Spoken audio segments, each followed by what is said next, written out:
Greetings, vinyl community. Good morning, good day, good evening, wherever you are.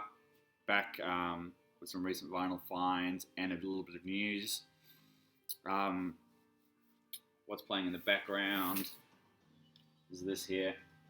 I'll talk about it in a bit of depth later on in the video, but yeah, first I'll just talk about a bit of news I've got, which is kind of exciting. I see the VC's pumping along really well. I feel guilty because I'm behind on some big videos, especially Fred stuff and Dark Dub, and there's a whole bunch of ones I just haven't had the time to watch.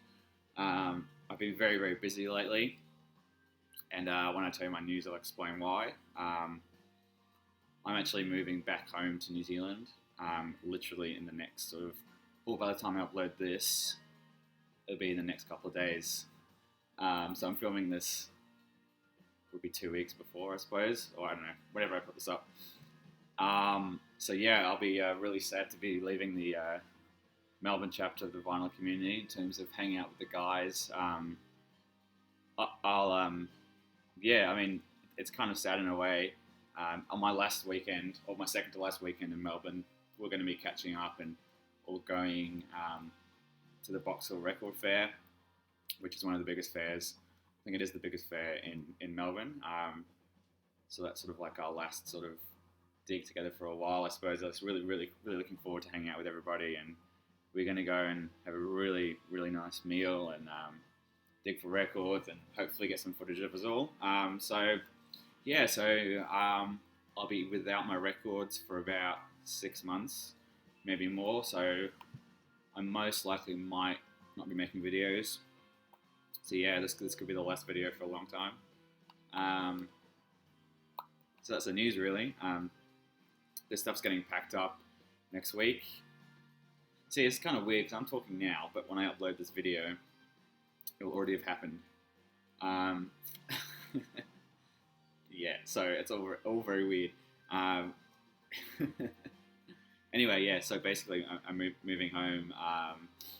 So I'll miss the amazing record stores and obviously miss Fred and Christian and Anthony and Andrew very much. I'll be back in April anyway for a wedding. I'll be back for some record digs and stuff like that. So yeah, kind of sad from that point of view, but looking forward to new things. Anyway, that's basically the news. I wasn't sure if I was even going to tell the VC. I mean, it doesn't really matter, but anyway, done that now. So yeah, this will be my last finds, I suppose. I'll be going to Box Hill and maybe pick up a few things, maybe there. But yeah, this is my last finds in Melbourne in this room, really, which is kind of exciting considering I started in this room in the VC almost 4 years ago. I think it's 5 years in December when I was looking on YouTube. So yeah, cheers to that. Green juice. Alright, so now for the fun stuff, the records. Alright, so as I said before, this is what's on in the background. Return to Sky by Causes Sui. Danish sort of psychedelic rock, progressive rock, post-rock collective. This is their fourth album. This is the only one so far that's really appealed to me enough to pick it up. It's really cool. It sort of has this Mogwai meets like bits of desert Kaya sound to it. I don't know. I don't really buy too much psych and that sort of stuff. So this is really cool. And yeah, the artwork is really classic of this El Paraiso label. Came out in this year actually. I think it was March this year. Here's the guys Jonas Munk and Jacob Scott, the two sort of core members. This label's really taken off in the VC this year. And the stuff they're putting out at the moment is really cool. So that's the first one from that label. I also picked up this record here, which is so good. This is, it's not psychedelic, it's not a prog record. I sort of described it as like a modern classical record meets Amon-Düül. So it's got, I was playing this and my girlfriend said to me, haven't you already got this record? I'm like, what are you talking about? She's like, oh, it's like that one with the violins. And then we sort of eventually figured out it was Terry Riley's In C, because it's got this really like classical repetitive drone sound to it, but it's also got this really communal, hippie sort of yeah vibe to it. It's really good. So you see the instruments on there: silver flute, electronic, viola, double bass. The band's called Sugar John, and it is called Cellar. Yeah, this is like really good, like very very good. Um, Check it out if you're into Amandul or even modern classical or something like that. There you go, Sugar John Cellar. This came out, I think it was 2013. Killer record, killer artwork. I showed that Nicholas Sorensen in my last Final Find video on the same label, so yeah, really enjoy that record. Um, I don't know, like it's very repetitive with subtle changes, with a violin that sort of scrapes through the whole thing, and it sort of moves as a piece, and yeah, I don't know. I'm on dual beats versus a modern classical or Terry Riley type of thing. Next record, sort of following on from the last two, is also, I guess, a prog psych rock thing. This is a reissue that came out this year of, I'm not going to pronounce it correctly, Tradcrass and Stenar, which I think is the names of the band members. I'm pretty sure. Yeah, this album's called Moors Moors. I think it originally came out in '72. This is a really nice reissue, 2 LP that came out this year. The original record doesn't have this bonus disc. Now, in my opinion, I think the bonus disc is actually so much better than the record, the first record. Um, the bonus record comes with a 17 minute, or is it 30? It's 26 minute track, which is just mind-blowingly good. Freeform sort of jams in a sort of a psych rock vein. I don't know. I guess that's how you would describe it. Um, Stoned out. Did I say that they're from Sweden? Yeah, 72. Um, Heavy, jammy. Yeah, really really cool. I'd highly recommend this. I think it's quite an expensive reissue, but yeah, I had to get it. Thank you to Jonas um, in Sweden for switching me onto this. Quite a while ago, actually, before the reissue came out. I think you mentioned it in one of his psych videos. You know how he did that series. Anyway, yeah, this is really cool. The track to check out online is called. I feel like I'm going to butcher these names. Where do we go? Sommerlaten here, part one and part two. Probably can't see that. These two tracks here. Those are from the bonus disc, and they're yeah really cool. Yeah, each record comes in this really cool printed in a sleeve with a whole bunch of stuff about the band. Look at these dudes. Yeah, awesome, really cool. Um, yeah, so that's that. I'm going to switch it up a gear again. Shout out to Ryan Dye who recommended this. I found it quite cheap online, and I had some PayPal cash, so I jumped on this. This came out this year. The Lamentations of Rising Sun. I don't know about much about electronic or dance genres, but I think this is what you would call ambient house music. This came out with Faux Pas Music this year. Bits of down tempo electronic, bits of drum and bass, bits of ambient house.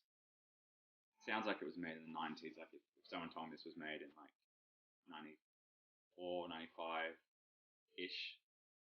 I hope that's right. I would have said that. It just sounds like a lot of. It almost has. It reminds me of stuff that I heard when I was younger, but I didn't know what it was. Um, really cool. It's not mind blowing. It's nothing new, nothing groundbreaking, but it's a really nice little record. I don't have much stuff like this, so this is kind of one of those records I picked up in case I feel like listening to something like this. Anyway, I'd definitely check out the track "You Lose." That's probably the highlight of the album for me. But yeah, it goes into sort of like a bit more ambient electronic, down tempo, and then it moves in between drum and bass, and then other stuff like that. Right, last two really nice jazz pieces. Uh, high on the want list. Pick this one up. Finally got a copy of this. Billy Harper Black Saint, obviously the first record on the Black Saint label. This is actually a Japanese pressing. Yes, so recorded in Paris.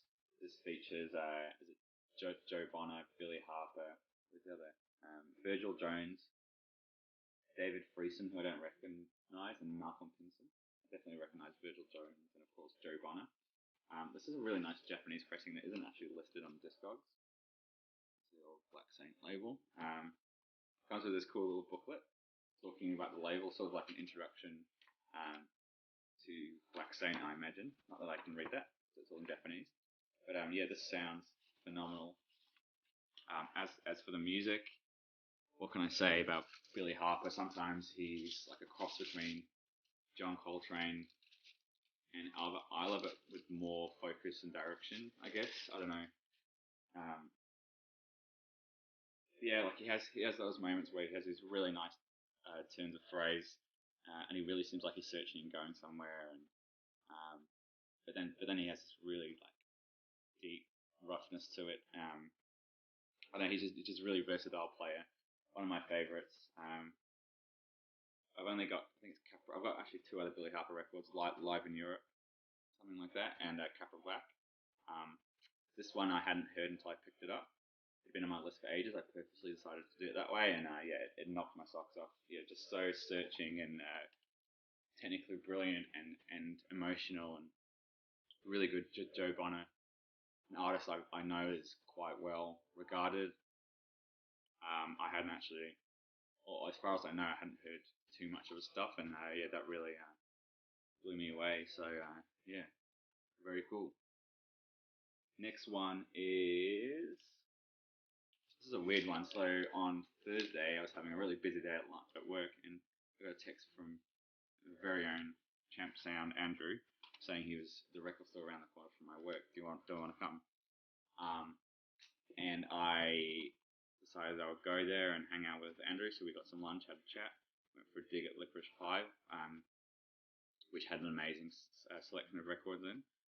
They've just got a massive collection. There was stuff.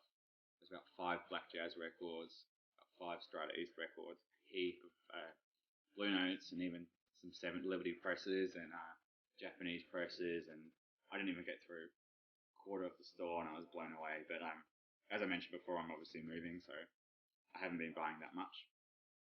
The stuff I've been showing actually came from trades, stuff that I couldn't sell off, so did pretty alright. Anyway, I did pick up this record, which I've been wanting for a very long time.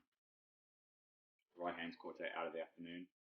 Originally came out on Impulse in 1962. This is actually a Australian Impulse from 1962, so it's an original press, but it's from Impulse Australia, which is really weird because the label isn't orange as you would expect. The label is this really cool blue color, almost looks like a Philips thing. So there you go. So it sounds really fantastic. Roy Haynes, um, Roland Kirk, Henry Grimes, Tommy Flanagan. The drums on here are sensational. It's sort of straight up in a way, but that's how great it's just so good, like so well done. Yeah, I don't know, and it's such a weird cover. Like they've all brought an instrument apart from that. I think that's Tommy Flanagan there, who plays piano, and he obviously just couldn't bring a piano along with him, so he's just there standing there. Anyway, great record, great title. It's a classic Impulse record. It's a classic jazz record. This is a nice. It's actually a mono press as well, which is really cool. I got this really cheap, like weirdly cheap. I paid 25 Australian. I'm not sure what that is in US dollars, but massive score. Couldn't walk away. But yeah, the stuff I saw on Licorice Pie has been playing on my mind ever since. You know, I really want to go back, and I keep telling myself I'll never be. Oh, I will be back again, but not for a long time. So I'll see how I go with the guys at the Box Hill Fair, and I might go back there and see if there's anything else. And that is all. I'm kind of sad that I might not be making a video in this room anymore. But yeah, as I said before, I'm really excited to be moving home and there's some really nice record stores in New Zealand, and the market's kind of different. There's different records there. I don't know how to describe it. In Melbourne, I definitely picked up a lot of classic records, like stuff like that Billy Harper, Black Saint. I probably won't see in New Zealand, but um, I'll be digging a bit deeper and try and find some different things over there. And whenever I go back, I always find some records I can't believe I found. So yeah, it'd be interesting to see how my digging changes or what I pick up changes based on the records I have around me over there. Um, so yeah, um, that's all. I'll see you all when I see you all, I suppose. Keep making videos, eat your bananas, and all that stuff. Yeah, I'm really looking forward to um, moving and sitting down and spending some time catching up on the VC because I feel guilty. I've been pumping out videos, but I haven't spent enough time watching them. Yeah, anyway, that is all. I'll catch you all soon. Stay well, keep the VC strong,